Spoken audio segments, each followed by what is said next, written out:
Now, let's turn our attention to artificial intelligence, because the technology may offer a whole new array of tools, but there are also fears over the impact of the new technology on everyday life.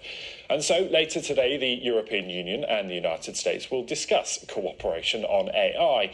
They're expected to look into the role of apps and programs that use AI algorithms. They, of course, include ChatGPT. Well, members of the G7 group of leading economies are also meeting today to debate the role of AI and look at how the technology should be governed, as well as limiting disinformation and protecting copyright. Let's speak to Stephanie Hare, who's technology ethics researcher. Stephanie, good to have you with us.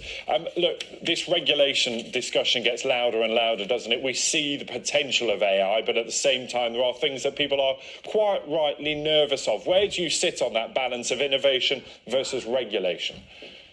Well, I think we could also not put them in opposition and say that regulation is actually some of the most innovative actions we could be taking right now with regards to artificial intelligence.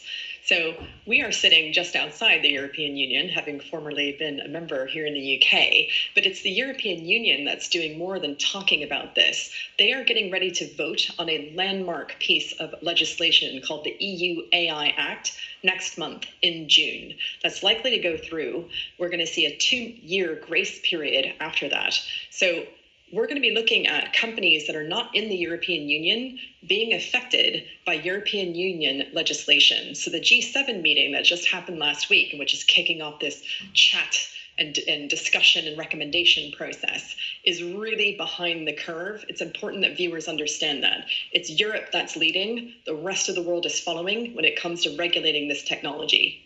But we know that this technology is cross-border. It will apply right around the world. And so a joined-up, cooperated, coordinated response is one that seems most obvious. But is it likely that regulators can get their act together to do that?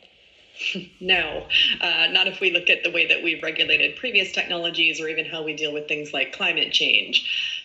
What's really interesting in this is that the people who are building AI and who stand to profit the most from it are the same companies that are writing letters, including one that just got published about an hour ago, saying, we think that AI represents an existential risk to humanity. It should be treated on par with risks like nuclear war or pandemics, which is a really interesting marketing strategy if you think about it. So the same people who are building it are asking for regulation, but at the same time, they are also lobbying lawmakers around the world because they don't want the regulation to constrain them.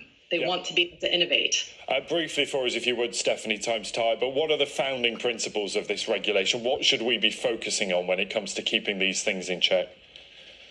Well, I think it's going to be some really basic things like redefining the human-machine relationship. So humans should always know when they're dealing with an AI. AI should always be transparent, explainable, accountable. It should be very, very strictly governed in terms of warfare and how it can be weaponized. I mean, we can go on, but it's going to be really rethinking human rights and civil liberties in the age of AI. Fascinating, isn't it? We will talk again about this, I'm sure. Stephanie, really good to have you with us on the programme. Thank you, Stephanie Hare, there, technology ethics researcher.